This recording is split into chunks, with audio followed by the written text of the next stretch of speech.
ఒకసారి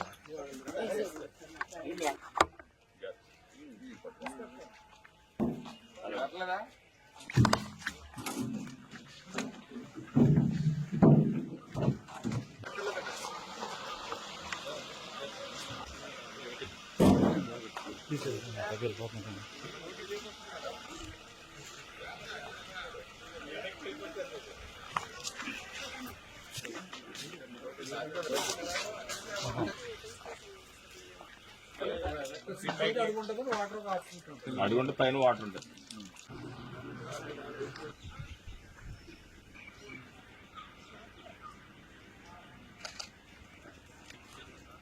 పాలకొల్లు దుఃఖదాయినిగా ఉన్నటువంటి దమాయిపర్తి డ్రైన్ గత 14-19 తెలుగుదేశం ప్రభుత్వ హయాంలో 6 కోట్ల రూపాయల అక్షరాల నిధులు తెచ్చి ఆ రోజు కొంతమేర పనులు మొదలుపెట్టినటువంటి పరిస్థితుల్లో ప్రభుత్వం మారిన తర్వాత 5 సంవత్సరాల్లో ₹1 పని కూడా ఈ దమాయిపర్తి డ్రైన్ కి చేయకుండా ఈ యొక్క పాలకొల్లు పట్టణానికి దమాయిపర్తి డ్రైన్ వెంబడి ఉన్నటువంటి ప్రజలందరినీ మోసం దగా చేసినటువంటి గత వైసీపీ ప్రభుత్వం మళ్ళీ ఈరోజు ప్రజల ఆశీర్వాదంతో ఈరోజు అధికారంలోకి వచ్చాక మళ్ళీ ఈరోజు అక్షరాల 14 కోట్ల రూపాయలు ఈ దమాయిపర్తి డ్రైన్ కి నిధులు ఆ ఇరిగేషన్ శాఖ నుంచి నిధులు మంజూరు చేయడమే కాకుండా ఏజెన్సీలు కూడా ఎవరు ముందుకు రాకపోతే ఎందుకంటే ఇది క్లిష్టతరమైనటువంటిది 10-15 అడుగుల లోతు బురదలో చేయవలసినటువంటి పని.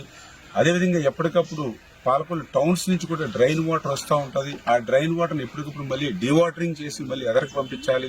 ఈ లోపల ఏదైనా వర్షం పడితే మళ్ళీ పనులు అస్తవ్యస్తం. ఇంత క్లిష్టతరమైనటువంటి పనులకి ఎవరు రాకపోతే మళ్ళీ వాళ్ళని కూడా రిక్వెస్ట్ చేసి మళ్ళీ వాళ్ళని కూడా రప్పించి ఈవేళ ఈ పనులు యుద్ధ ప్రాతిపదికన పగలు రాత్రి అనేటువంటి తేడా లేకుండా పరిగెట్టించి దమాయిపర్తి డ్రైన్ చరిత్రలో ఎప్పుడు లేనటువంటి విధంగా ఈవేళ పనులు పూర్తి చేస్తూ ఎప్పటికప్పుడు మేము కూడా పర్యవేక్షణ చేస్తూ ఈ యొక్క పనులు త్వరితగతంగా పూర్తి చేసి ఈ యొక్క పాలకొల్లు పట్టణ ప్రజలకు ఉపశమనం కలిగించాలని చెప్పి మేమందరం కూడా పనిచేస్తూ ఉన్నాం.